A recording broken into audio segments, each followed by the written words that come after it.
In chapter 12 of volume 2 on the working period, Marx talks about how capital tries to liberate itself from long working periods and tries to shorten turnover times, but often does this by sinking more into fixed capital.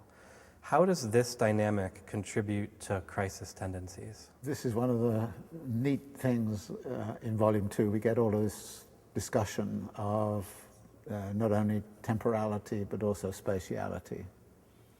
And the temporalities are contradictory, and you want to shorten turnover time, but the only way you can do it is by putting in place fixed capital, which is going to last for a very long time. And so you get these completely disparate turnover periods of the fixed capital versus everything else. That then, of course, creates a tension that if you've committed capital to fixed capital of long life, then you've got to make sure that capital continues to be used. If there is technological change, and Marx in volume 2 tends to throw technological change, keep it aside, but in that chapter he says, well, what happens when there's technological change which goes on? Well, this creates a real mess because technological change may mean that fixed capital has to be retired before the end of its lifetime. You get what Marx calls moral depreciation of the fixed capital. And you can, if that becomes intense enough, you can in fact get crises in the fixed capital investment structures of capital accumulation. And that is, I think, one of the things that you start to see investment cycles over fixed capitals emerging in the history of capitalism. And when you think about the fixed capital which is now embodied in a city, this is a huge amount of fixed capital. And it means you've got to keep business going to that city. When you get deindustrialization of a city like Detroit, how much fixed capital gets written off? And written off in big, and so anybody who holds fixed capital loses money. And we've seen the same through deindustrialization of places like Sheffield and all the rest of it. And so there are lots of tensions in this fixed capital formation. But the thing there is you then kind of say, well, therefore you shouldn't have fixed capital formation. But if you can't fix capital, then you can't speed up the rest. And so this is a tension in the motion of capital, which I think is a very interesting one to watch going on around you at any particular place and time. Okay, I thought I'd start this week by just trying to bring together some synthesis, if you like, of the materials we were covering from Volume 3, particularly on the credit system. So you can get a little bit of a better picture of how that might be relating to Volume 2, but also to clarify, I think, one of the concepts in Volume 3, which is very important, but which I think some people find a little confusing, which is the idea of fictitious capital. And so, I really regret that earlier in life I didn't have great magic marker skills, because this really would require, I want to try and diagram this. Let us suppose we have a big pool, which is the credit system, which is a big pool of credit money. And there's a lot of flows of money coming in here. The credit pool is being fed from all sorts of quarters, and everybody's putting money in there because they want their 3% on their savings accounts or whatever. Now, at the base of this, there exists, as Marx says, the pivot of this whole thing is the central bank, or the Federal Reserve. And in Marx's kind of theory, that pivots on the gold as a commodity, as the money form. And this is the authentic representation of value, okay, which underpins the central bank, and the central bank underpins that. So that's the sort of structure of the credit system. Now, then there's immediately the question of where does this money, which is being paid out by the credit system at 3%, where does it go to get its 5%? Well, one of the places it goes is immediately goes out here as loan capital. And as loan capital, it feeds into production, so it becomes the money which then gets the commodities, which is labor power and means of production, and does the usual thing, production, then M plus delta M. Now, of course, all of this was analysed, has been really analysed very strongly in the first few chapters of Volume 2. So loan capital flows in here, and 5% flows back in this direction, back into the credit pool. There's another function of this, which is what might be called realisation capital, which feeds in here. So this is realisation capital, which is about discounting bills of exchange, right? And all the rest of it. So you help the realisation by providing money in here so that the capitalists can get rid of their commodity immediately by the merchant's capital or by discounting a bill of exchange or something like that and keep the system going. They do it at a discount so that the full value is a mix of what they take and what then flows back this way, with again a 5% flow going back in this direction. So now, in the analysis of this system in Volume 2, we saw many moments when there were possibility of disruptions, right? So there is always a risk attached to this. And there's always the possibility that your loan may not be realised. I mean, somebody may come along and say, look, I'm going to invent a car that flies like a butterfly, and you say, all right, I'm going to lend you a lot of money to build it, and they can't build it, and so the money's lost. So this is always speculative, okay? So you're always looking for some way in which to produce and realise the surplus value, and the same thing happens here. If you discount the value of the commodity, and you take a bill of exchange instead on something that's going to be sold in India, so the bank holds the bill of exchange.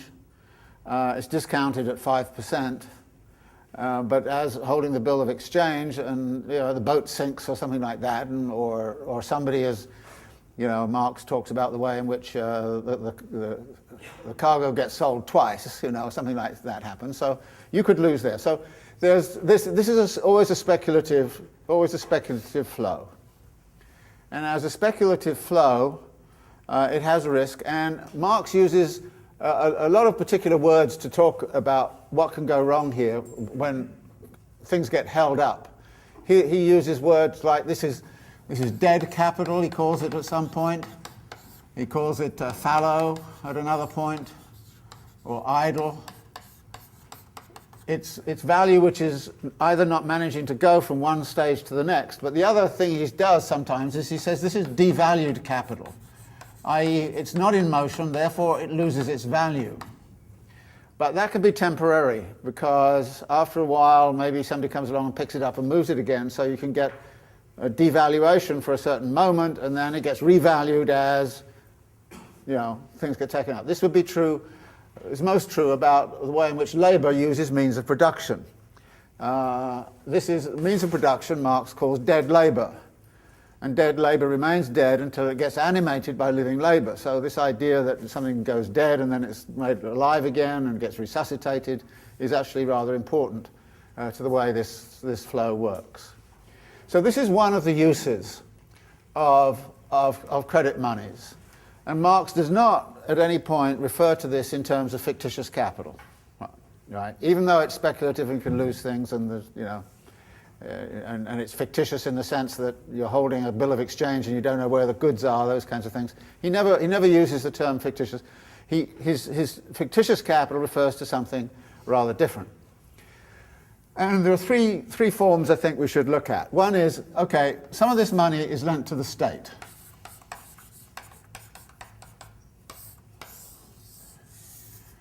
Now, what does the state do with it? The state fights a war with it, okay? And it gets a military apparatus. This is not productive at all. So no surplus value is being produced here at all, right? So Marx kind of says, well, okay, you've lent the money to the state, and the state has to pay back 5% this direction. So for Marx, this is fictitious capital because it's money being lent to an enterprise that is not producing surplus value. That's, in effect, the definition of fictitious capital. Yet it is also producing a rate of return for the credit money. So money capital is getting its 5%. So it looks like capital, but it's lending it to somebody to do something that has nothing whatsoever to do with the production of value. And that's what makes this fictitious. Now, at this point, there are all sorts of things that can go wrong here. The question is, where does the state get the money to pay the 5%? Well, it has to come out of taxation. So it's either going to be taxation of bourgeois consumption, or it's going to be taxation of this. So you can sort of draw a line around here and put these two streams together and say, all right, here's taxation. It has other ways to get it, but this is the basic way in which it gets it. So the state will get its 5% by taxing surplus value.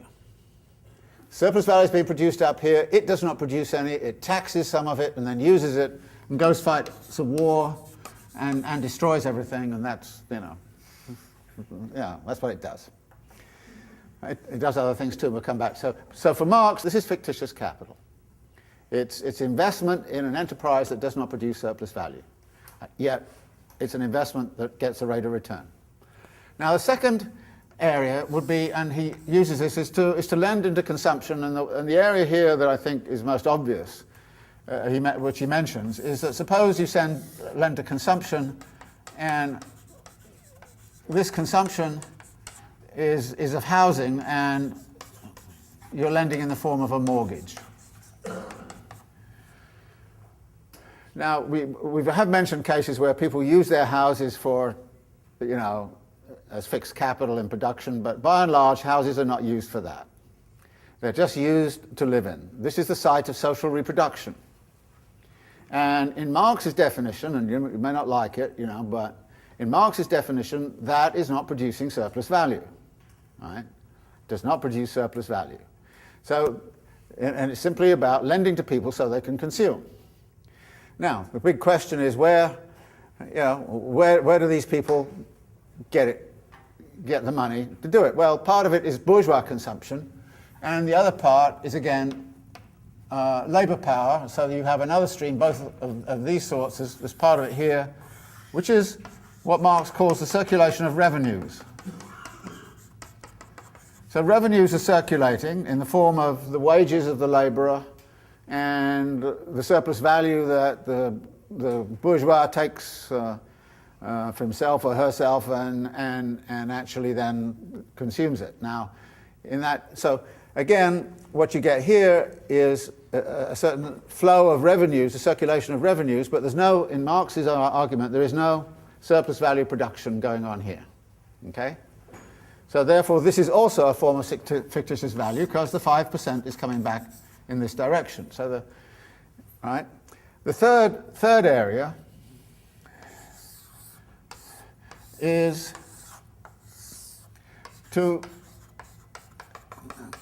invest in assets. And this has become terribly important in the contemporary world, but in Marx's time, the most obvious one was land. And you remember in that passage I gave you from Volume 1, he talks about things can have a price without having a value, such as unoccupied land or untouched land. So one of the things you can again do is you can lend to a landlord or something like that to purchase unoccupied land, and then the unoccupied land may then come into cultivation or come into utilization in urbanization or something like that and have an enhanced value. So again, we will have speculation going on here in assets, and again, there will be a 5% flow back into this area. So these are the forms, if you like, of fictitious capital for Marx. They are flows of capital, money capital, into arenas that do not produce value. And that's the definition of fictitious capital. Now, each one of them can go a bit wrong. For instance, the state. At some point or other, the state may get into trouble because it can't tax anymore, and it hasn't got enough. It's borrowed too much, And of course, one of the things that states do when they find difficulty borrowing is to borrow more to pay off the last lot. So if you look at the figures on the national debt of almost any country, they're going like that, which means you're borrowing this year to pay off last year's debt. And then you borrow more the year after to pay off the year before. So it can accumulate in this kind of fashion. So this is then a fictitious kind of thing. So you can't go in here and sort of say, all right, you owe me, you know, £50 or something like that, therefore I'm going to go in and take a piece of the state for £50. I mean, which part of the state do you take, you know? And probably there's large chunks of the state that they want to get rid of anyway, so, you know, so that can go wrong, and then of course there's a risk attached to it. So right now, you're not looking at 5%, you're looking at real differences. So these different risks get priced in here. So Portuguese debt right now, you have to pay 8% to borrow because everybody's fearful it's going to, you know, they're going to default on their debts, so you have to reschedule the debts or whatever. So, you know, Portugal's paying 9%, Germany's paying 3% because everybody trusts Germany. The United States is paying 3% because for some reason or other everybody trusts the United States. So you can see that this can go badly wrong, and therefore there will be a crisis coming out of this circulation of fictitious capital here. The same, you only got to think about the recent mess in mortgage markets to see what happens here. That revenues are not circulating in the way they were, that there's a loss of revenues going on, and people haven't got the money to pay off their mortgage. And so what happens is you get a mortgage crisis of this fictitious capital. But notice other things can go on here which connects with this, which is what's the value of the asset and what's the value of the house. So that, for example, I buy a house for $1 million in Florida and prices are going up, and 2 years later I can sell it for $2 million. It's fine. The big problem arises when, you know, I took out $500,000 mortgage and suddenly the house I bought for $1 million is only worth $200,000, in which case I am, quote, underwater, as they say, in terms of the mortgage. I can't dispose of the thing. So you can get crises arising out of all of these if there is, for some reason or other, the asset does not appreciate in the way you imagined it would, or the asset collapses, or, you know, or the revenues fall, or state borrowing gets so high for some emergency reason, like, you know, going to war or this kind of stuff. So that seems to me to be the basic framework that Marx is setting out here about what is fictitious capital. Now, to call it fictitious is, you know, makes it sound as if it's sort of invented and all this. But I want to get back to this idea that the idea of fictitious capital attaches to the idea of fetish, the fetishism, that the imaginary is that these must be productive in some way, that real value must be produced in these areas. And one of the big questions that then arises, and this Marx does not address, is that is it possible that in these areas real value is being produced? And I think the answer is yes, certainly in the case of the state.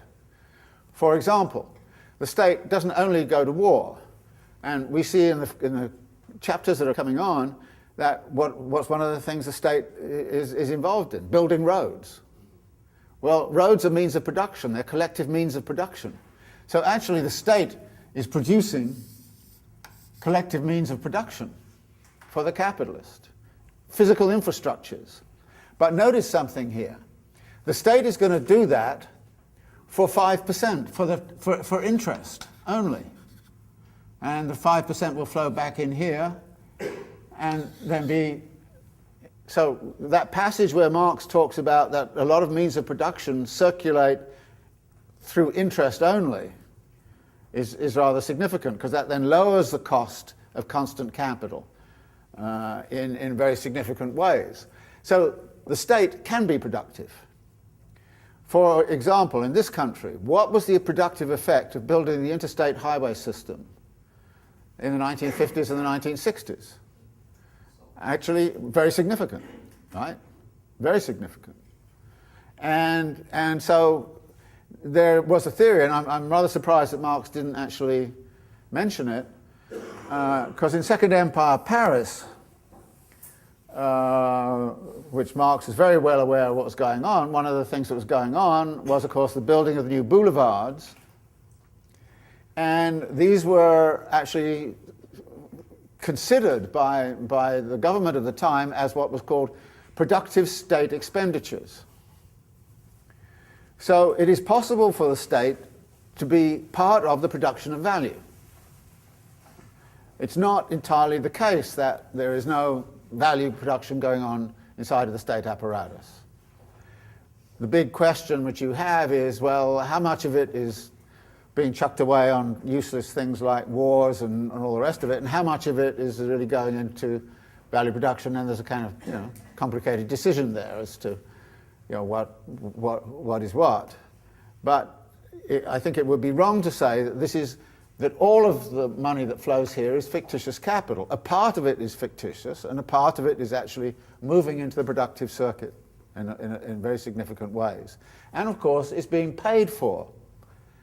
In other words, when capitalists come in here and they invest, they have to pay something to utilize the collective means of production. If the roads are built and it's toll roads, then you have to pay the tolls on the roads. So you have to pay for them. So this is so there's a different flow which comes through here. Now, what about the world of consumption? We've had the argument, particularly around Volume 1, to what degree is household work productive of value, and in what sense? And Marx, of course, said, well, it's not productive of value, not because it was useless or irrelevant or anything of that kind, but because capital does not want to pay for it and will not pay for it. Okay? I mean, in Capital Volume 1, Marx basically says all the costs of social reproduction are essentially have to be borne by the laborer. We pay the wage, and that is all we want to be concerned with. We don't want to be concerned with, who takes care of grandma and all of that kind of stuff. That's your business. That's totally your business. And so capital, right throughout its history, has tried to externalize all those costs of social reproduction and actually treat them as if they have nothing to do with value creation. So when Marx says the household sector is not productive of value, it's not he's making a value judgment about that. He's saying that's what capital thinks. That's how capital acts. And people get mad at Marx, and my response is you should get mad at capital, not Marx. I mean, he's the messenger, and he's telling you what they do and what they want to do. Now, what are the Republicans proposing in this big budget that just come up? Well, it's get rid of all of those social costs of production that have been internalized inside of the state and also internalized for capital. Get rid of it all. Put it back to the territory where Marx described it, which is, well, they just want to pay the wage and then let everybody else take care of themselves, And when you kind of say, well, the wage should actually then incorporate enough money to cover costs of social reproduction, capital kind of says, well, I'm not really interested in you giving me that story. That's your problem, not my problem. So the world of capital is very much about externalizing costs so that it does not have to bear them.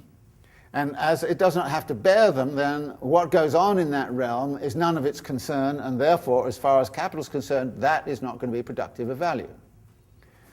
Now, the argument which is often made in the feminist literature from the 1970s onwards was, well, but there's a lot of things that go on and work there which actually then can help capital by reducing the value of labor power. That is, if the household labor picks up and people not only work 48-hour weeks, but they also come home and they work like crazy on their reproduction, then capital says, thanks very much, we can pay you less. So the value of labor power is highly dependent upon what goes on in this realm. And I think this is a very interesting discussion and debate, and you can take whatever position you want. You either say, well, actually, we should take much more care to look very, very closely at what's going on in this realm. So both in this case and in this case, there are certain questions arise about what what's going on in this realm which may be contributing to the production of value and surplus value.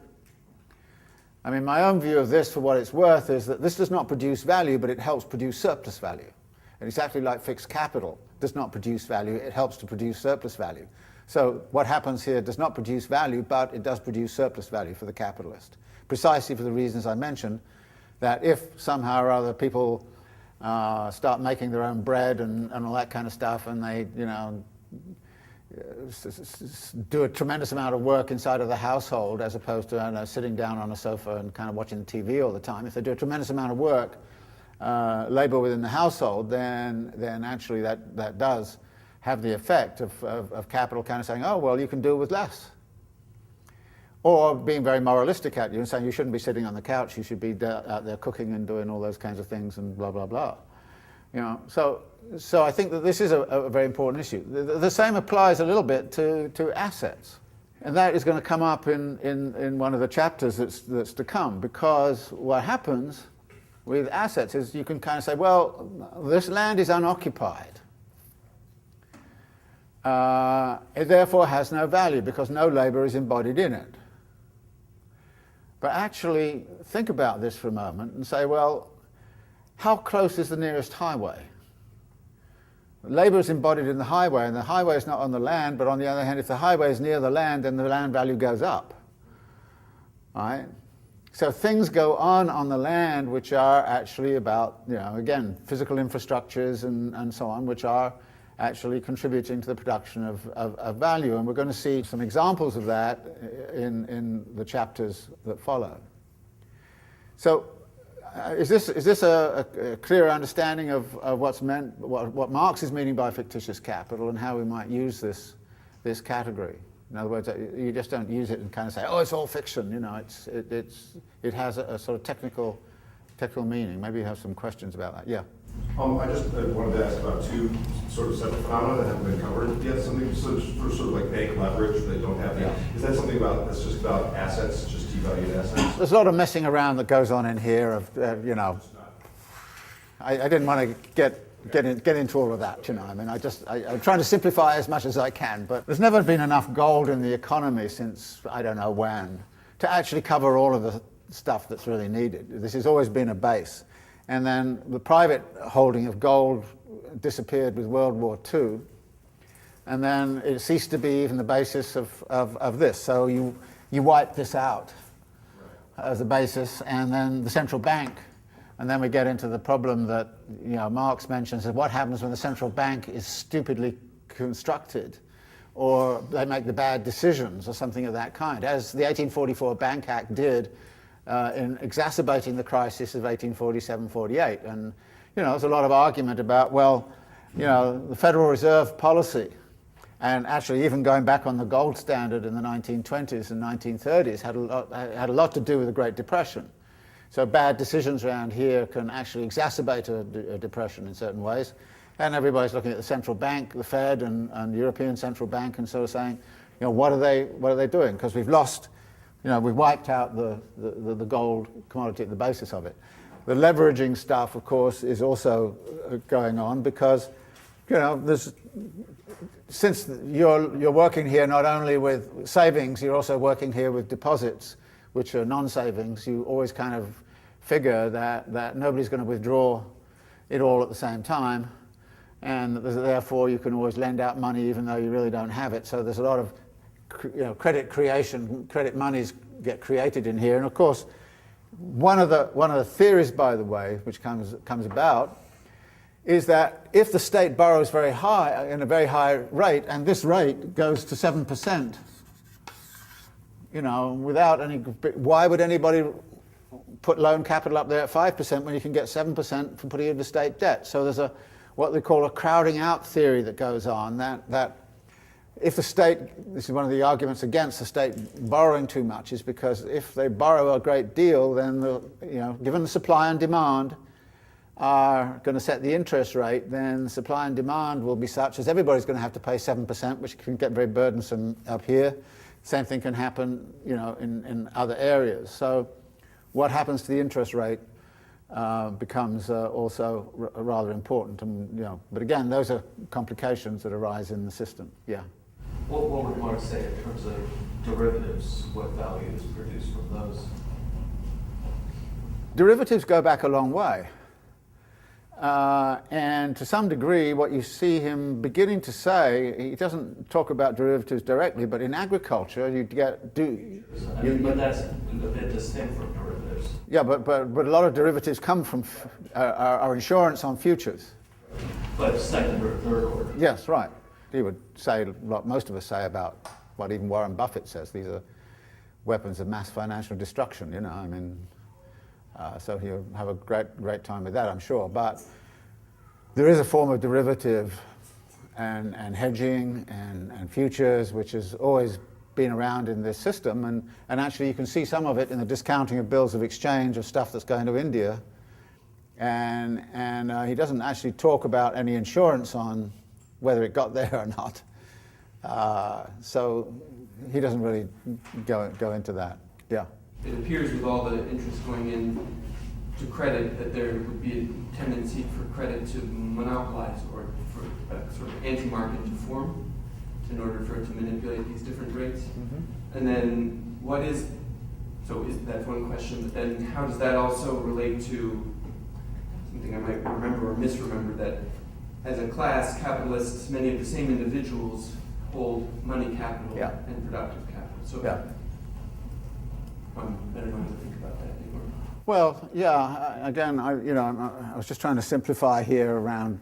So when you get into here, there is that other issue we raised last time as to, the distinction between the money side of it and the money flow and getting your 5% anyway that way, and whether you are going to engage in the production process or you're going to turn it over to somebody else who will get profit. So there's a relationship between profit and interest here. Now, interest is a portion of the surplus value that's produced.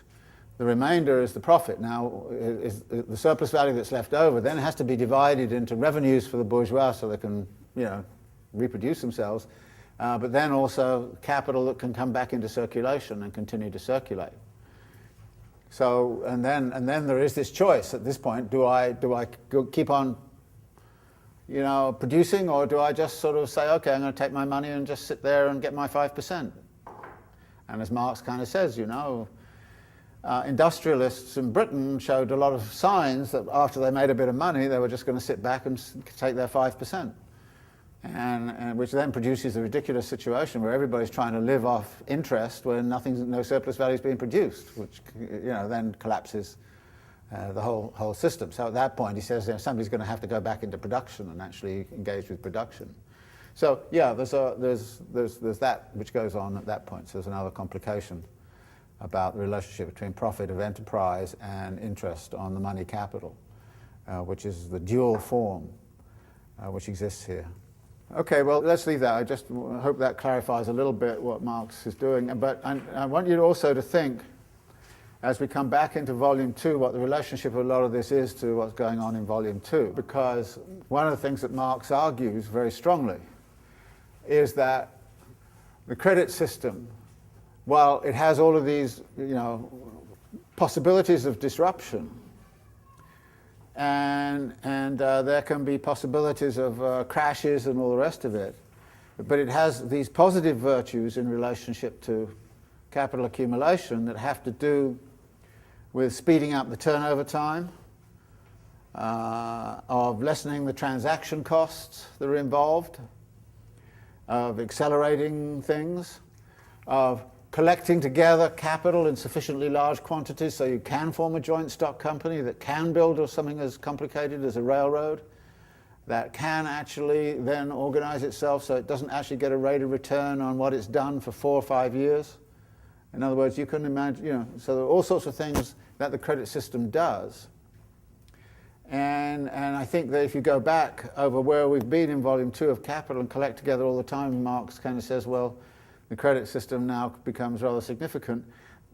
Then it seems to me you need to think a little bit about not the productive capacity of the of the credit system, but its capacity to smooth things out, and at the, and it's like the old to spread risk, as they say, and it genuinely does that to some degree. But at the same time, it also internalizes risk. And when you start to talk about the derivatives, and you start to talk about the stock market, and you start to talk about asset values, you can see the way in which the internalization of that risk can easily get out of control, particularly when you're dealing with a situation where there's the disciplinary apparatus that used to be there in terms of the gold standard and the gold commodity has disappeared. So all you need is the Federal Reserve to go to sleep, which it did for about 10 years with the Delphic Alan Greenspan saying everything's fine. So all you need is something like that, and risk, which is supposed to be spread, gets internalized and builds up, and then you get the explosions that Marx talks about. And again, I would want to emphasize a little bit that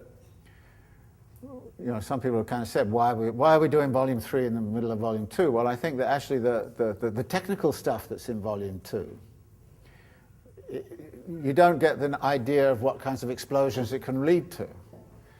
Whereas when you go into volume 3, you can kind of see systematically how this can actually then lead to these explosions. And since we've been through an explosion, recently, it seemed to me pretty useful to put in, how this technical basis, which we're dealing with in volume 2, can actually be then the seedbed for the sorts of crises we've just been through, and the kinds of crises that Marx was analyzing in 1847-48 and 1857-58. So that you can, see, and then also you can see who the agents are and what kinds of class factions can form in this process.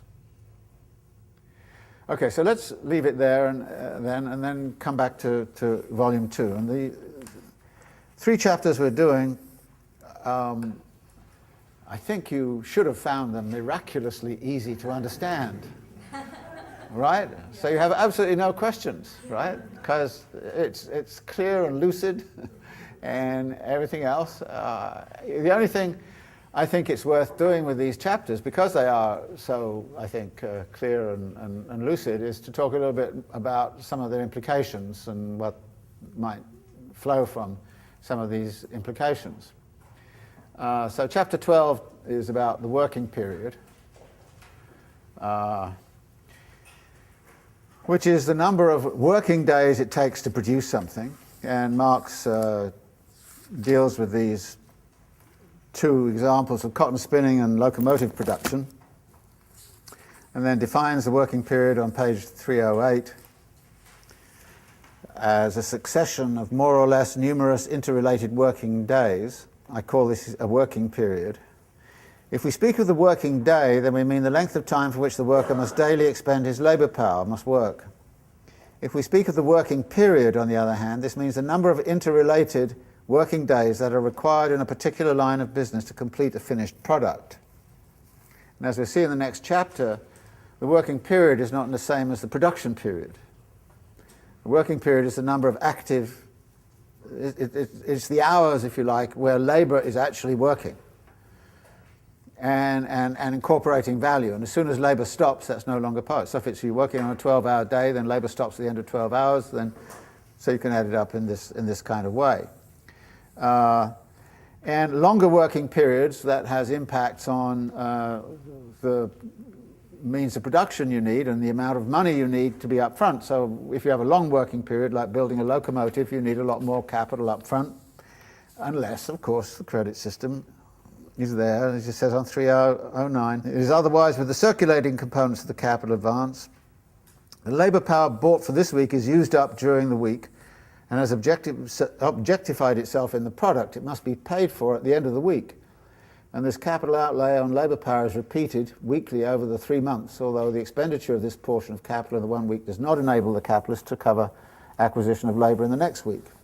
New additional capital must be spent each week in payment for labour power, and if we set aside all credit relations, the capitalist must be able to lay out wages for the whole period of 3 months, even though he pays them only in weekly doses. And so it goes on in this kind of way. And like I say, I'm not really so concerned with it. But it's at the bottom of 310 onwards where Marx actually starts to talk about, he says, at the less developed stages of capitalist production, enterprises that require a long working period and thus a large capital outlay for a longer time, particularly if they can be conducted only on a large scale, are often not pursued capitalistically at all. Roads, canals, etc., for example, were built at the cost of the municipality or state. In other words, we're back in this diagram here where the state actually provides the means of production. Now, when the state does it and when it's done by private property, private capital, when joint stock companies are organised and so they can actually preempt this and start to do it in the private sector, it depends, as he says, on the concentration of capital. Alternatively, he says, products which require a long working period for their fabrication are manufactured only to a very minor extent with the financial means of the capitalist himself. Again, the credit system is going to be important. In the construction of houses, for instance, the private individual for whom the house is being built pays advances to the builder in successive portions. He thus pays for the house bit by bit. In the era of developed capitalism, however, where on the one hand massive capitals are concentrated in the hands of individuals and on the other hand the associated capitalist, joint stock companies, steps onto the scene alongside the individual capitalist, where credit too is developed, it is only in exceptional cases that a capitalist builder still builds houses to order for individual clients. This is a very important transition in the whole history of urbanization, which occurred during the 19th century. Before that, houses were built to order. I needed a house, and so, you find a builder and the builder builds it. After that, you get this speculative building setting in, and so you find large areas of London which get just, people build a whole estate. It's a very large area, and they build 500 houses on a large estate. And you can go around 19th century, you go around London and you find all these 19th century areas which are just built as large estates. It was speculative building. It wasn't built for anybody in particular, it was just built for the market. And then, of course, it sold to individuals who maybe get a mortgage or maybe don't, depending upon the situation. And he says, and this transition really had a big impact on urban life. Towards the bottom of 311, whereas previously a contractor might have built 3 or 4 houses at a time on speculation, he now has to buy an extensive piece of land, erect on it up to 100 or 200 houses, and thus involve himself in an undertaking that exceeds his own means some 20 to 50 times over. Funds are procured by taking out a mortgage. This is the significance of fictitious capital. Again, fictitious is not just something that's not being engaged, it's very much engaged. So the funds are procured by taking out a mortgage, and this money is put at the contractor's disposal bit by bit as the building of the houses progresses. If a crisis breaks out, bringing the payment of these instalments to a halt, then the whole undertaking generally collapses. Well, we've just seen that, right? So I don't have to tell you all about that. You just go look at what happened to the housing market 2007, 2008. But notice on the next page he says, it is impossible nowadays for any contractor to get along without speculative building, and on a large scale at that. And he mentions these areas of London, Belgravia, Tyburnia, and the countless thousands of villas around London have been built in this way by speculative anticipation of the demand for houses. And again, there's a relationship of all of this, of these large-scale jobs, to the concentration, and he doesn't say it here, but the centralization of capital that goes on with the aid of the credit system. And it then says, and when the development of the credit system offers the capitalist the convenient expedient of advancing and thus risking other people's capital instead of his own. The credit system is about other people's capital. And this is very, very important. It is self-evident, however, that whether the capital advanced for production belongs to the person who uses it or not has no effect on the speed and time of turnover. Now, the rest of this chapter is then taken up really with talking about, how do you shorten the working period? Clearly, the working period is not the same as the production period, but it's a key part of the production period, and therefore, if you need to shorten the production period, you need to shorten the working period. How do you do that? And he then talks about various ways in which that can be done through cooperation, division of labour, application of machinery, By that way you can shorten the working period for interconnected acts of production. And then, it's about middle of the page. Thus, machinery shortens the building time of houses, bridges, etc. Reaping and threshing machines, etc. shorten the working period required to transform ripened corn into a finished commodity. Improve shipbuilding techniques, resulting in greater speed, shorten the turnover time of the capital invested in shipping. So you can shorten it in these sorts of areas. And it can sometimes be done by an extension of cooperation.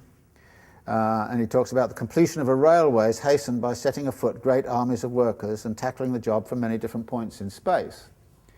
There are some fabulous examples of fixed capital, dams, this kind of thing, being built by massive numbers of labourers in, if you look at the Three Gorges Dam in China, the application of huge amounts of labour in cooperation got it done relatively quickly. But in other situations, well, again, a lot of this depends, he says towards the bottom, about the way in which the concentration of capital, and again, at the top of 313, insofar as credit mediates, accelerates and intensifies the concentration of capital in a single hand, it contributes to shortening the working period and with this also the turnover time.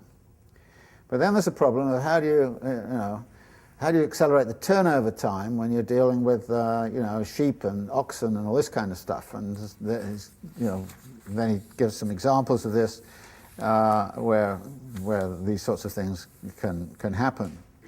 And the final example is the breeding of sheep, the Bakewell system.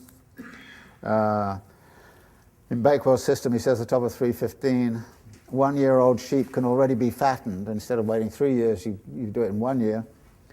And in any case, they are fully grown before the second year has elapsed. By careful selective breeding, Bakewell, farmer of Dishley Grange, North Leicestershire, reduced the bone structure of his sheep to the minimum necessary for their existence. These sheep are called the New Leicesters. And then kind of says the methods that shorten the working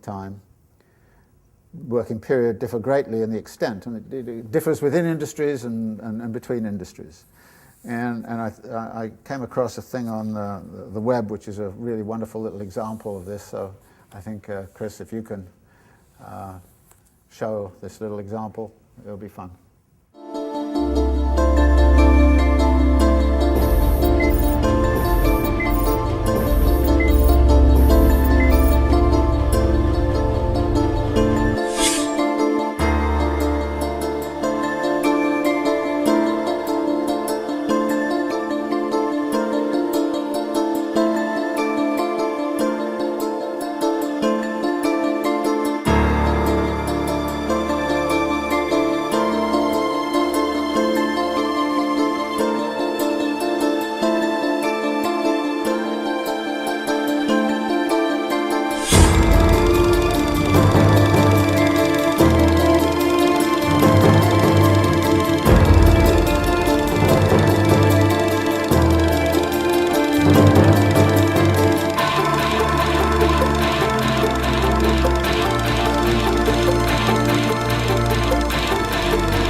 That's how the Chinese do it.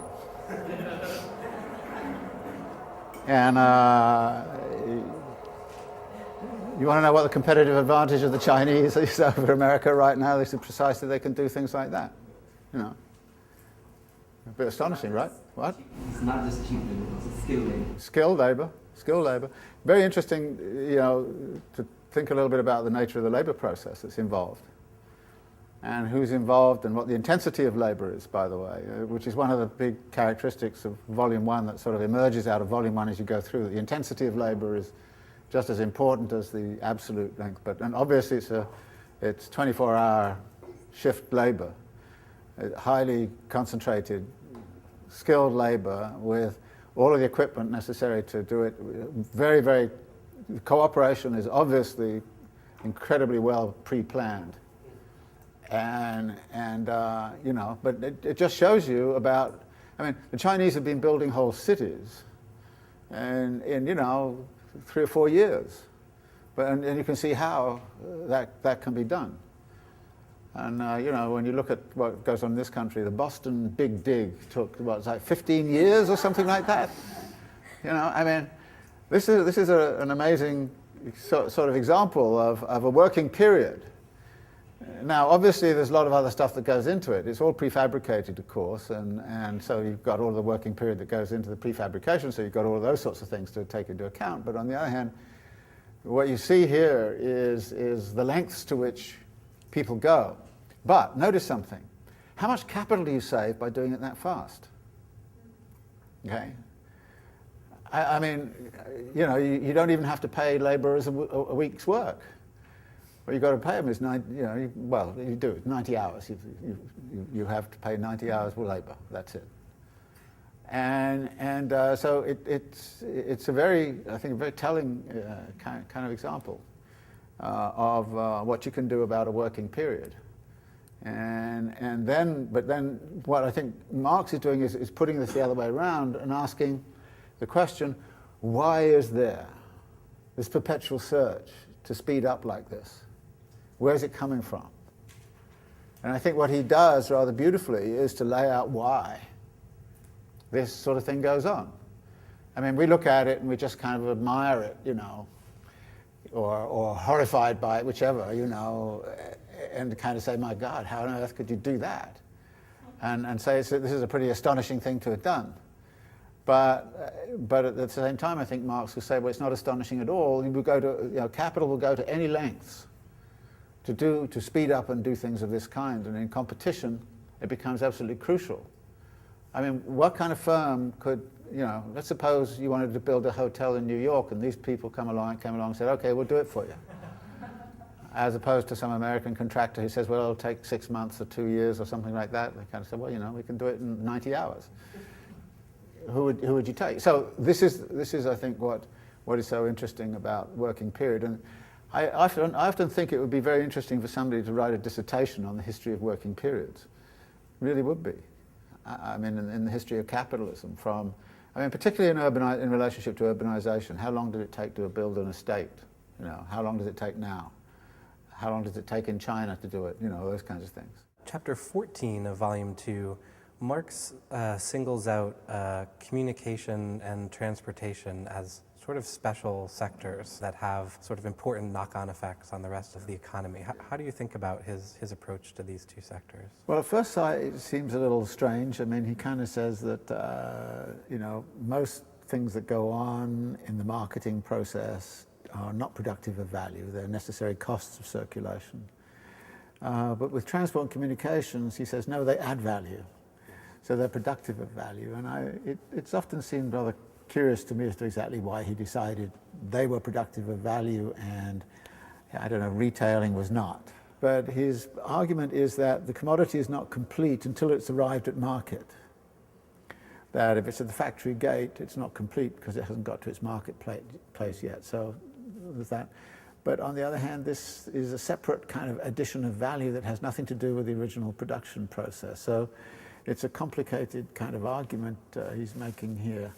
And I'm sometimes not sure that it all kind of quite adds up right. But to me, I think the whole kind of question of spatial organization and the production of space becomes a very important aspect of the dynamics of capitalism. Okay, so the next chapter is on production time, which of course incorporates the working period, but is longer than the working period. And so we're really dealing with the difference between working period, which we've already looked at, and the general production time. And one of the things that concerns Marx a great deal here is this whole kind of question, as he says on the first page, that what is involved is rather an interruption, independent of the length of the labour process, an interruption conditioned by the nature of the product and its production, during which the object of labour is subjected to natural processes of shorter or longer duration and has to undergo physical, chemical or physiological changes while the labour process is either completely or partially suspended. Obviously, he says on the next page, the working period and the production period do not coincide, and the turnover period is then extended according to the length of that part of the production time that does not consist of working time. And he gives some examples of this, like the Bessemer examples and so on. This distinction, he says on 318, between production time and working time is particularly important in agriculture for obvious reasons. There's a lot of days of the year when labour is not being applied, and typically many agricultural processes are labour intensive for very short bursts and then nothing, which then creates all sorts of problems of seasonal labour, which he talks about briefly, and he relies very much here on a gentleman called Kirchhoff, is one of his major sources. But clearly there has to be some way in which people who are intensively employed in a labour process for a very short period of time have something else to do for the rest of the year. So he talks about, at the bottom of 318, he talks about the existence of particular cottage industries and that they've grown up everywhere in the villages. There are villages, for instance, in Russia in which all the peasants have been for generations either weavers, tanners, shoemakers, locksmiths, cutlers, etc. Precisely because you need industrial activity to fill up the working year. Now, the question of seasonal labour and seasonal migration of labour is a real problem for labour, but again, I think what Marx is emphasising here is it's a problem for labour, but not necessarily for capital. If there are plenty of surpluses of labour around, you can always, use the surplus when you need it and forget about it for the rest of the year.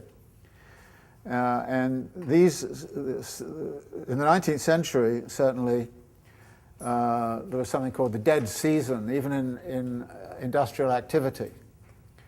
For instance, in Second Empire Paris, the cotton produced in the United States would be delivered to the United States in November, something of that kind.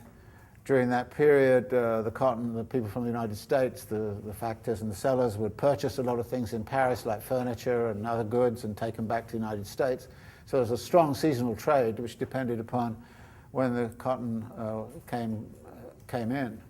And the result was that there were periods, particularly in the summertime, which were dead season, where hardly anybody was being employed in many of the industries that were involved in cotton goods and all the rest of it. So seasonal labour, and it still, of course, continues to be. So we see contracted labour in agriculture. In the United States, is very strong streams from the Caribbean and from Mexico come up into Mexico following the harvest, and the same would be true on the east coast of the United States.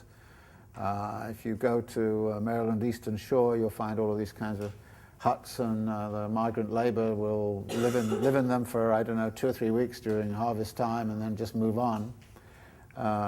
People picking apples in the Carolinas to New England, they move with the harvest, and grape pickers in France move with the harvest, and all this kind of stuff. So there's a lot of migrant labor which is involved, and of course the organization of that in California and agriculture the East Coast is very strong. It's not so strong an issue in the Midwest because a lot of the industry, a lot of agribusiness is mechanized, and the wheat harvest does not require large quantities of labor now as it used to. So this is an issue, and so the seasonality of the labor connects to the distinctive character of the production times which exist in various sectors of industry, some of which are agrarian,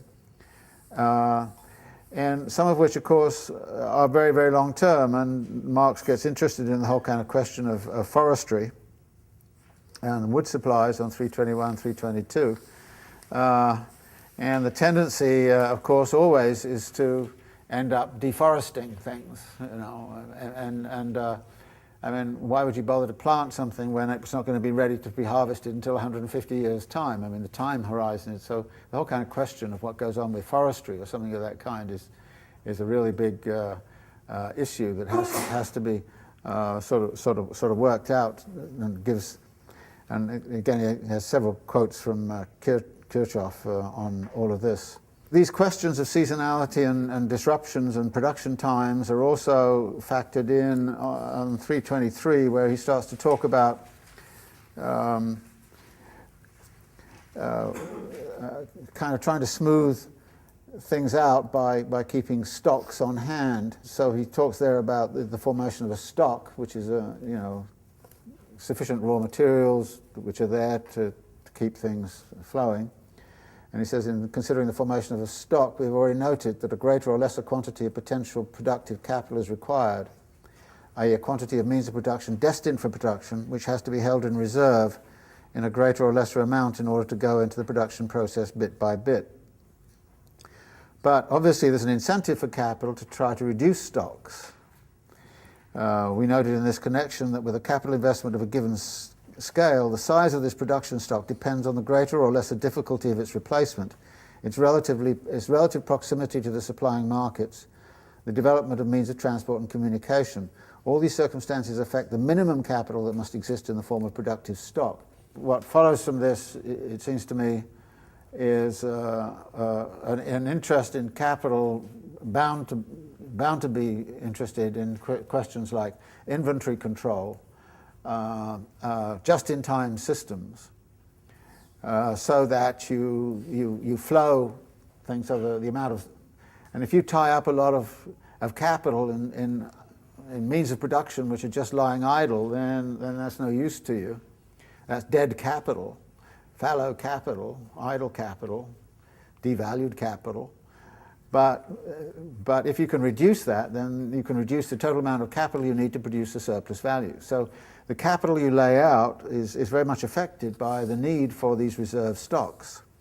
There is a strong incentive, therefore, within the capitalist system to pursue means of reducing stocks on hand. But a lot of this, he says on 324, whether a larger or smaller stock of implements is generally needed is principally determined by local conditions. Where there are no craftsmen or shops in the vicinity, a greater stock must be kept than those that are to be found in the locality or very close by.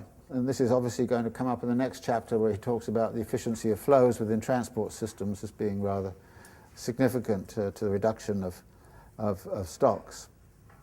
So this is if you like, the general kind of argument here. I don't think there's anything particularly difficult about it, but again, I think it's important always to say that actually a lot of the technological and organizational changes that we see in under capitalism are about trying to save on the amount of capital you need to produce a surplus value. And one of the ways in which you can save on that capital is to, reduce stocks, keep production system running smoothly, to the degree that you can overcome the fact that there's bound to be a certain amount of dead production time, and if necessary adopt techniques which keep capital and labor fully employed during the year,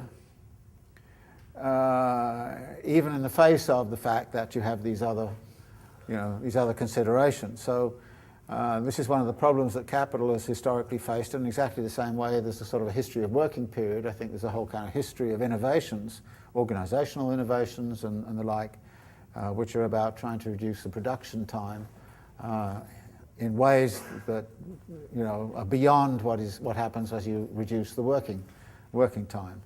So again, I don't think there's anything incredibly difficult about this. Anybody want to raise any questions about this chapter? Or is it all self-evident? Okay, well, let's get into the next chapter, circulation time, which is one of my favorite chapters. And what I've done is, because here we're getting into spatial organization and space relations and transport and communications. And as I've noted before, the theme of circulation of capital in space and what happens to the geography of capital accumulation is a theme that is broached in Volume 2 of Capital more than it is in some other places, but it's also broached in a few other places as well. And I've passed around some copies. Everybody got a copy of these? First off, Marx was under, this comes up again and again, but the passages in the Communist Manifesto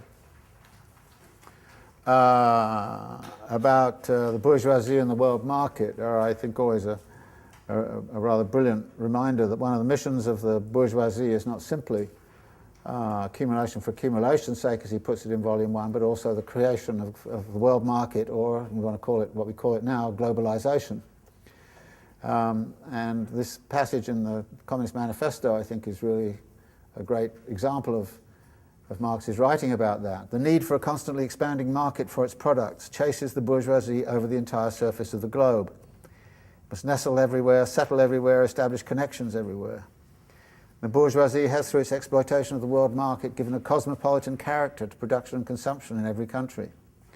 To the great chagrin of the reactionists, it has drawn from under the feet of industry the ground on which it stood. All old established national industries have been destroyed or are daily being destroyed, which is a good way to look at what's been happening in deindustrialization in the United States over the last 30 years. They are dislodged by new industries whose introduction becomes a life and death question for all civilized nations, by industries that no longer work up indigenous raw material, but raw material drawn from the remotest zones, industries whose products are consumed not only at home but in every quarter of the globe. In place of the old ones, satisfied by the productions of the country, we find new ones, requiring for their satisfaction the products of distant lands and climes.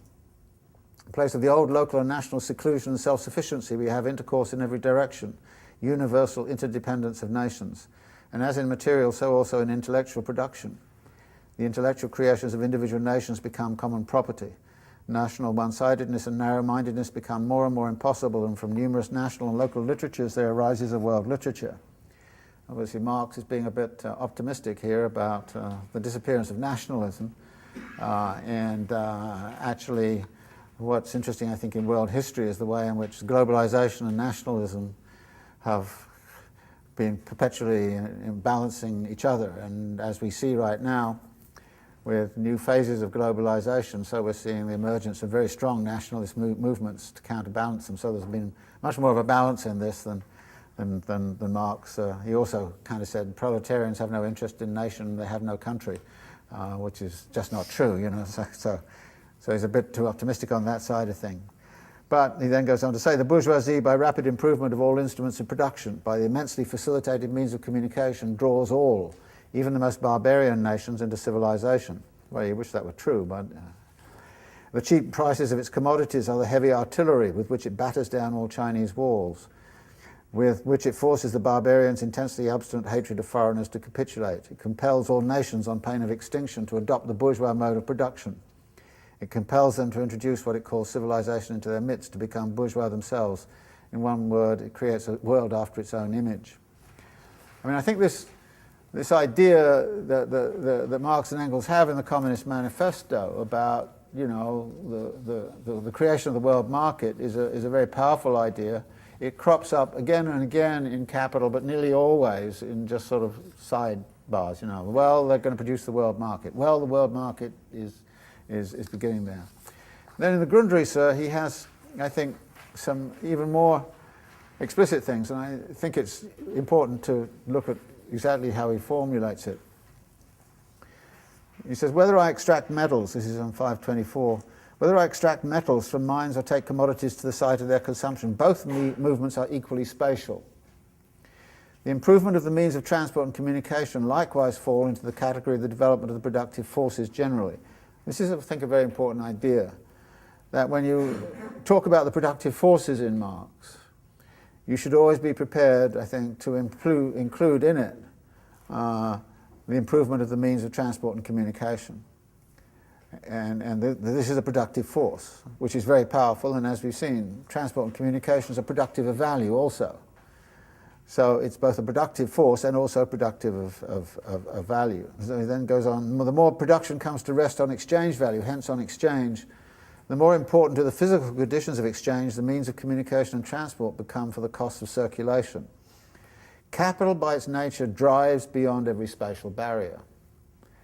Thus, the creation of the physical conditions of exchange, of the means of communication and transport, the annihilation of space by time, becomes an extraordinary necessity for it. Further on, the circulation time therefore determines value only insofar as it appears as a natural barrier to the realization of labour time.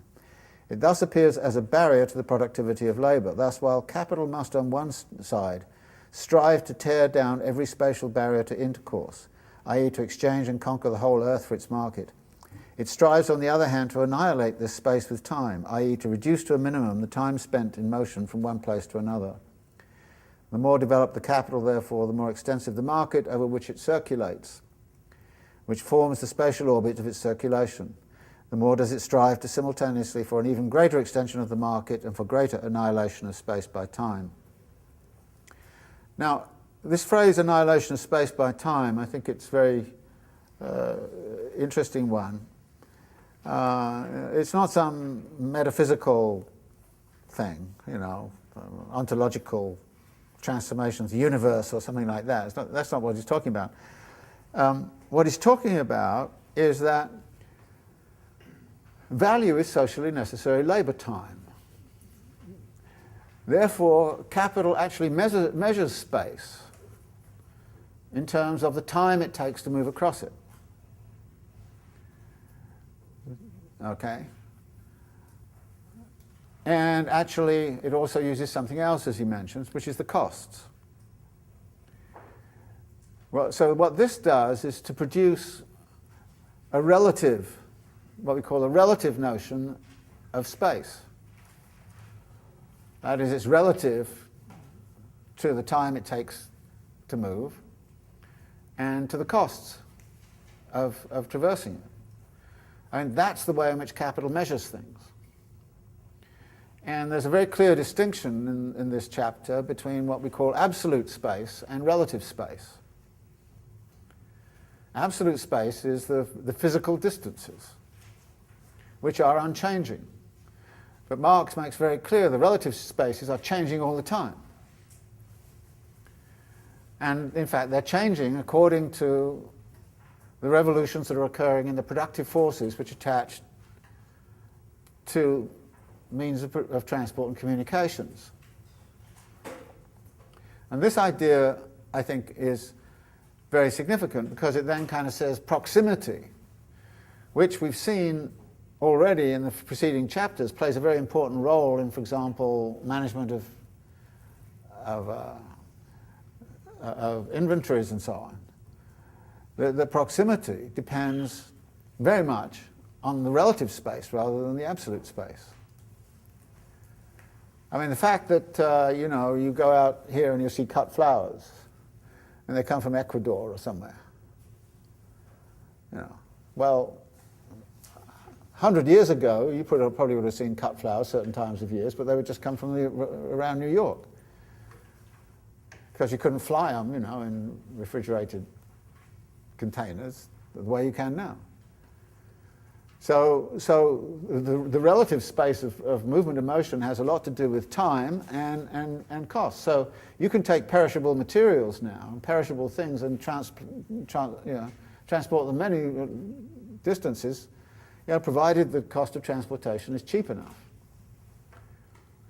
So one of the things that has been revolutionized in the history of capital, as Marx kind of says, is this necessity to pursue the perpetual annihilation of space through time. That is, conversion of spatial magnitudes into temporalities.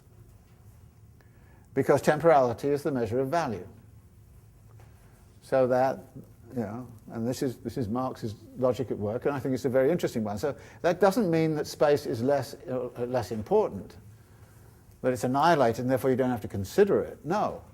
What it says is you have to consider spatiality now in terms of the relative locations of one place to another.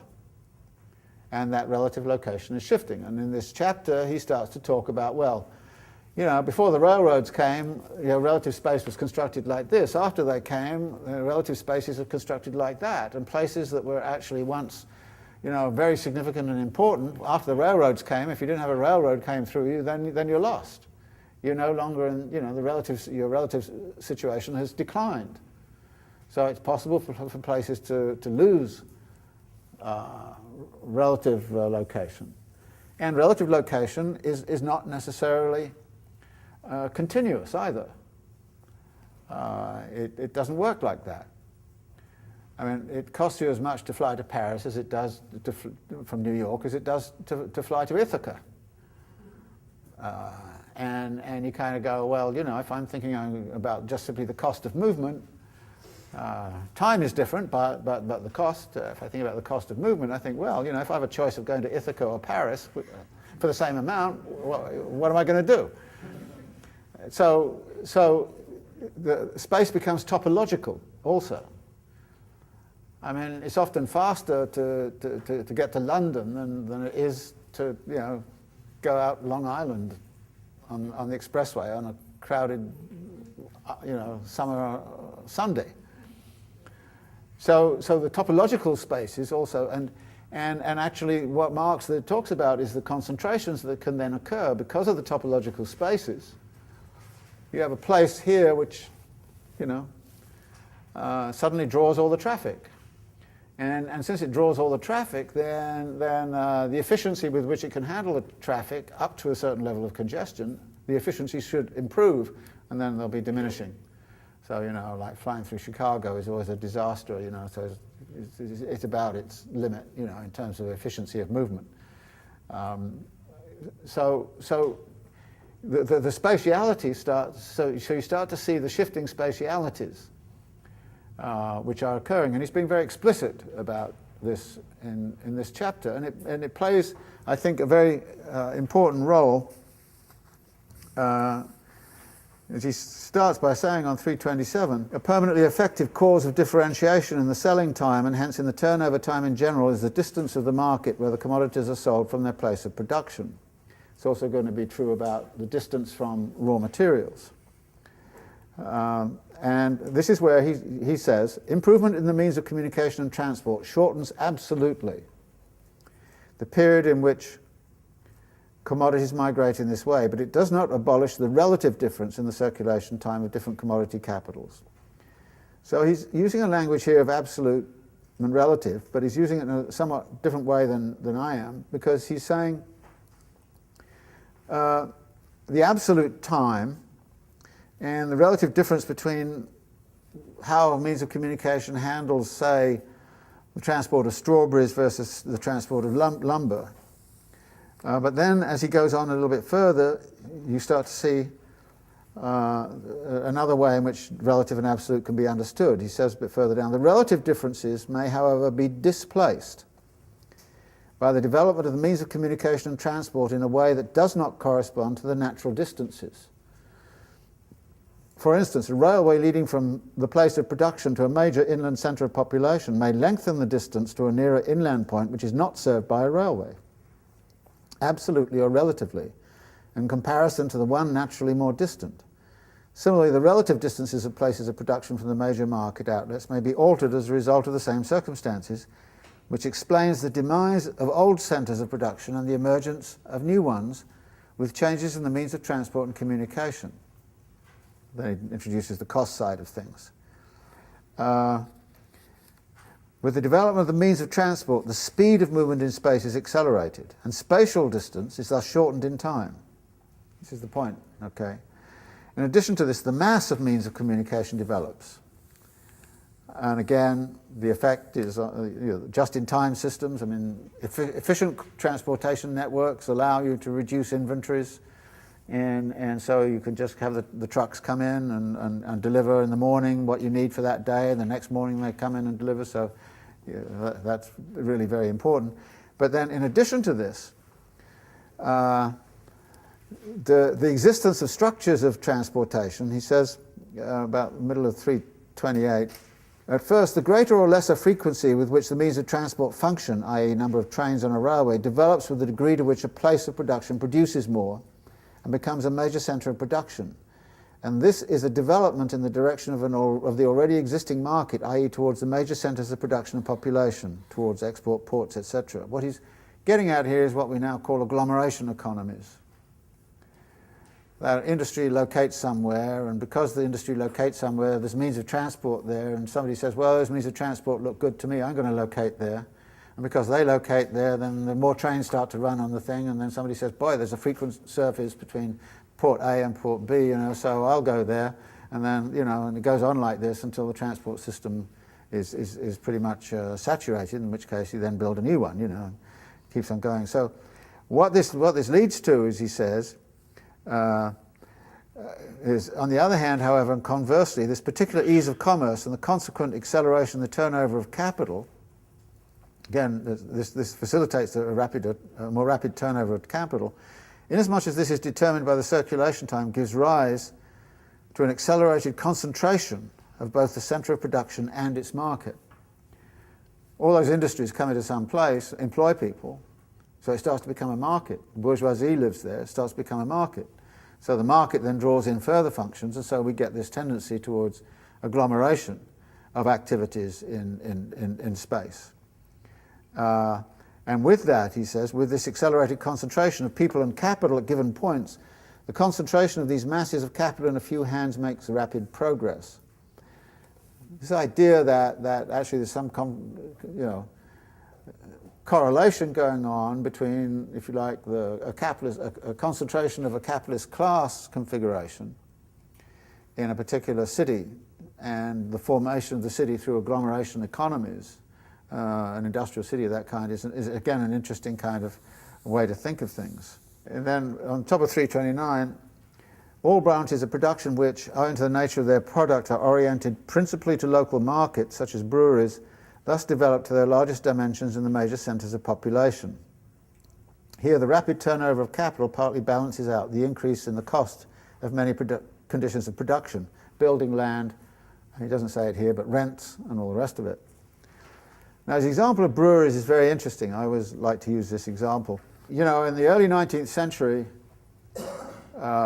in Britain, most beer was rather sweet, and it was essentially consumed on the day it was produced, or within a day or two. It didn't last. It usually kind of went bad after a bit. So you had a lot of small-scale breweries, and then you started to get some concentration because they started to use preservatives in the beer. So the beer and the preservative they used was hops, which was a natural preservative. But hops have a bitter taste, so one of the things you had to get used to is drinking bitter beers. And it's kind of very interesting about, before that, people would have gone, yuck, ugh.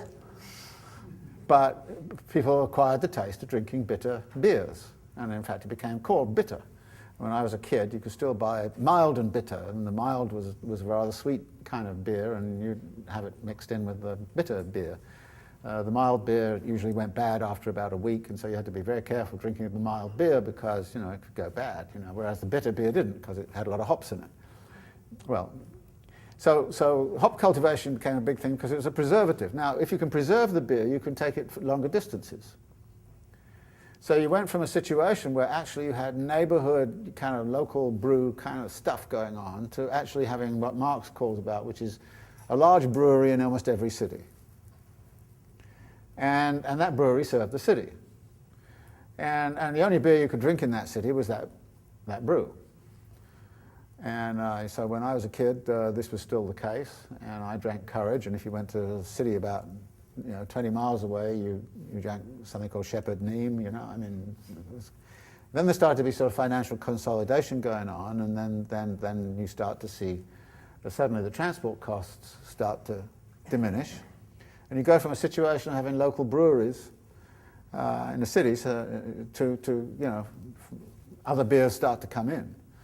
I mean, I just can't imagine. I mean, when I was, when I started drinking, which was underage, you kind of like everybody, so you had to go. There was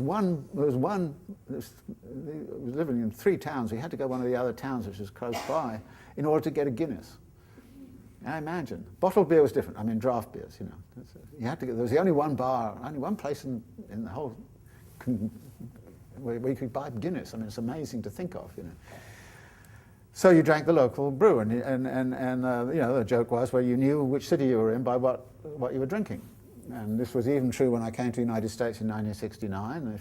If I was drinking National Bow, I was in Baltimore. If you were drinking Iron City, you were in Pittsburgh. Nobody knew there were awful beers around like Coors and things like that, because they were stuck out in Denver, and who heard of them anyway. But then things started to really change.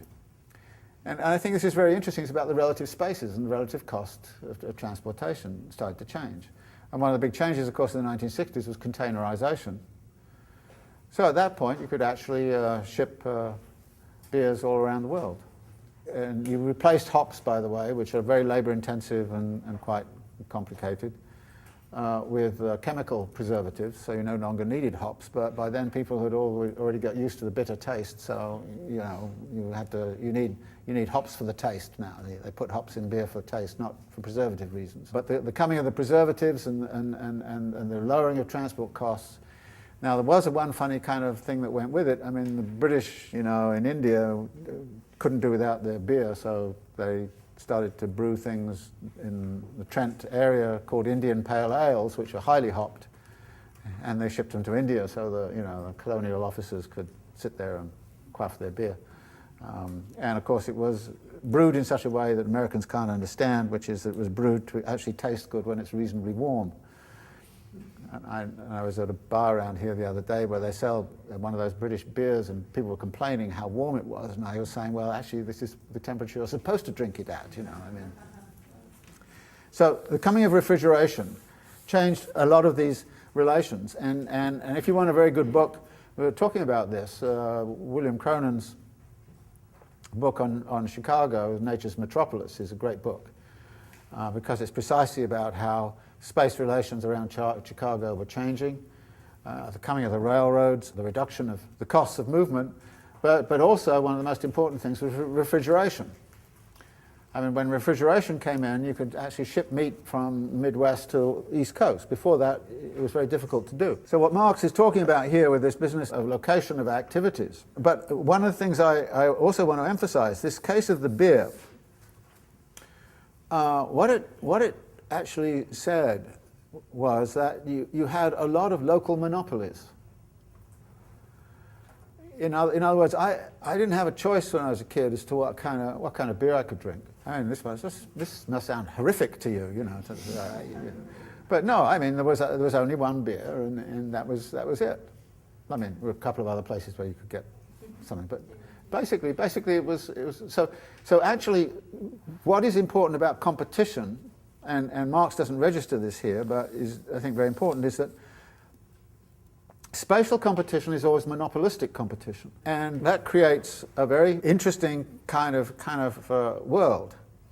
That if it's monopolistic competition, then the coercive laws of competition, which play a very important role in Volume 1, in the relative surplus value and all of that kind of stuff, don't work. In other words, if my local brewery has no incentive to innovate at all, because the high cost of transport of bringing beer from outside protected it. So it was a bit like having a tariff barrier, a huge tariff barrier between you and the next city. And they had their beer and you had yours. And so there were lots of local monopolies. And this would be true of bread, it would be true of all of those kinds of goods in the 19th century, that they were highly protected by local monopolies, which were spatial. As transport costs diminished, so actually the protection that came for local activities started to gradually disintegrate, to the point where in the 1970s, in particular, suddenly in beer brewing, it all became, pretty soon you could get beers from West Coast or from Mexico, and then now you can get them from, China, if you want, and Korea or whatever, you know, and I'm not simply talking about stuff that's made on license, I mean, it's actually shipped from there. So suddenly you go to a different kind of competitive world. As transport costs flatten out, as you know, there's the annihilation of space by time, as Marx put it, so you actually alter the competitive landscape. And of course, barriers to spatial movement also exist, which are imposed by tariff barriers. So you also have something like the WTO, which is trying to reduce tariff barriers so that you flatten the landscape again.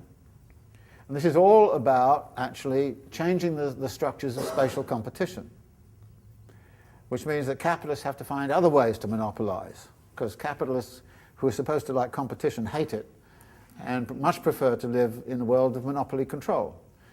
But what Marx is doing here by talking about these spatial structures is actually talking about a landscape of capital accumulation, which is structured by the nature of the cost and time of overcoming the friction of distance. And that is constantly changing, as we know. And I always think it's you know, these chapters, I think it's always important to ask yourself the question, how many innovations in the history of capitalism have been about acceleration of turnover time? And how many innovations have been about reducing the friction of distance?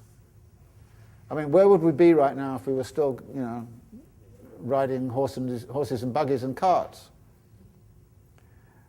In other words, there's again, I think, one of the geniuses, I think, genius things that Marx does is to point out to us the imperative, not only to make the world market, but also to have perpetual innovations in the productive forces which overwhelm space-time relations. Now, whether it gives rise to a cosmopolitan culture and a world literature and everybody kind of forgets nationalism, that's another kind of question. But actually the capital's impulse behind it, which is not necessarily the same as popular response, but capital, the impulse of capital, is perpetually towards what I call a sort of time-space compression, towards collapsing turnover times, working periods, as we saw in the video, and also, you know, trying to make it much easier to ship things around. And innovations there are terribly important. And I mentioned one which is the big unsung innovation internationally, which was, of course, containerization. Because one of the big costs of transport was transshipment. From, you know, boat came in and it had to be unloaded.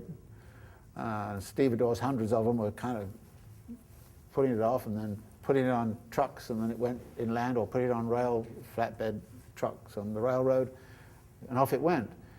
But you don't need to do that anymore. You have a container, and the container's there, you just lift it off with the crane, you stick it on the truck, and you're out of there. And this is an incredibly efficient form of movement, which has actually revolutionized the structure of global industrial production. And we couldn't have seen the deindustrialization of the United States in the 1980s and the 1990s to the degree we saw it if there had not been containerization around, so that stuff could be shipped out or shipped in very, very easily. So this chapter on circulation time then is, I think, a very important one, at least it is for me, and probably obviously appealing to my geographical biases when I sort of talk about it, but again, it's very clearly kind of laid out, but its implications are, I think, are really very, very significant. And what I tried to do some years ago, back in the early 1970s, when I first encountered this and read all this stuff, was to say, well, you know, is there a way in which you can take this argument and expand it very generally into an understanding of the whole kind of geographical dynamics of capital accumulation and what those geographical dynamics look like?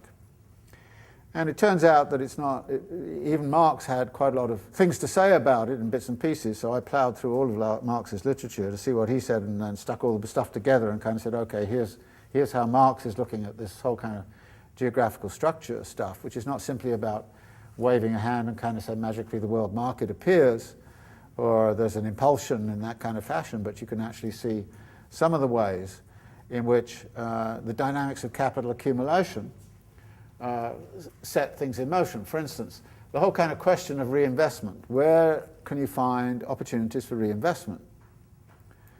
And, you know, well, can you find them in the place you are in? Or is there a necessity to start to move capital from here to somewhere else? And actually, again, what you see here is that there's a tendency towards overaccumulation of capital, you know, surpluses of capital, which get built up in, say, in Britain, and at some point or other, it's impossible to find profitable outlets for them within Britain. So what do you do? Well, you ship it abroad. You ship it to Argentina and build railroads, or you ship it to the United States and you invest in things in the United States.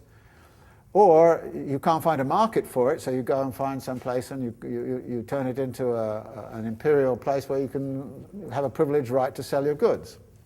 And actually there were two, it was very interesting, there are two strategies to deal with the, if you like, the continuous expansion of this system in space. One is to capture a space and freeze it and then use it as a captive market. In which case it doesn't add much dynamism to your own economy, because at some point or other that captive market has to pay for all of the stuff. So you get what Rosa Luxemburg talks about when she kind of says, well, the British had India and they turned India into a market, they destroyed all the industries in India.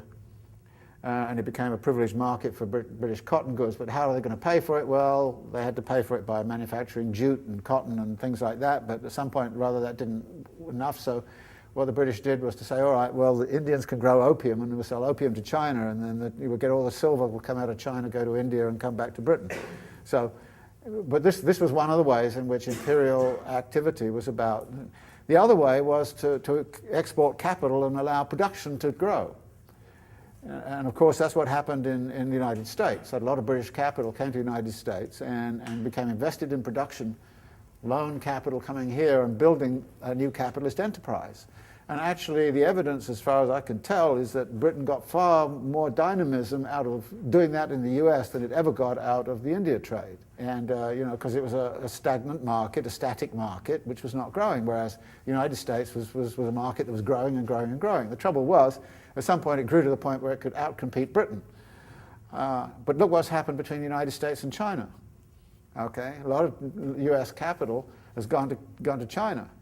And actually the deindustrialization of the United States has been arranged thanks to finance capital, because it can flit around, as I've mentioned several times, it can flit around very easily. So it goes off to China.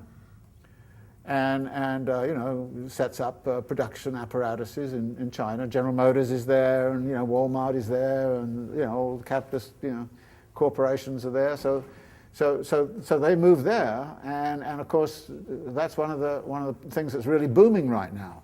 China's booming, you know, we're not. So the Chinese venture is probably more constructive for American capital, particularly the finance arm of American capital, but the trouble is that you create your own competitor who will ultimately defeat you in competition. The United States defeated Britain in competition in the by the 1920s, 1930s. And now, you know, China is defeating the United States in many areas of competition, as we've seen, you know, with all the innovations that they're engaged in. So the export of productive capacity is one of the very important means by which capital continues to accumulate. And it's through that mechanism, what I sometimes call a kind of a spatial fix, it's through that kind of spatial outflow that you start to get the reconstruction of the world market. So it's, in other words, it's not a magical thing that constructs the world market, it's tangible activities of movement. And this whole kind of notion of the relative spaces of the global economy have been shifting radically over the last 150 years, which is something kind of really curious, because most economists I read, when they talk about geography, think of it as something that's fixed. They only think about the absolute space. And they say, well, geography doesn't change. You know, you kind of go, well, wait a minute, relative spaces are changing all the time. And there's this big shift of wealth concentration that went on from the 19th century onwards. And some people were kind of saying, well, you know, this had nothing whatsoever to do with geography, because, you know, geography is fixed. You know, the climatic belts don't change that much and all the rest of it, so it's all fixed. You kind of go, well, no, actually the big innovation in the 19th century was the coming of the railroads, which allowed the extraction of vast amounts of raw materials from all parts of the world, so they could flow more easily to Britain, and you could get from the ports in Britain to the industrial manufacturing areas, all those kinds of things. So this became, if you like, part of the whole historical dynamic. So for me, anyway, the spatial dynamics are very important, and they're actually laid out here, and I think in a very simple kind of language, but with implications which Marx doesn't really follow through in any great detail. But like I say, it's possible to use his arguments that as he begins to locate them here in relationship to circulation time, and then start to talk, if you like, build it up into a picture of the whole geographical configuration. Okay, well, I think we'll leave it there then. Now we're going to do chapters 15, 16, and 17 for next time.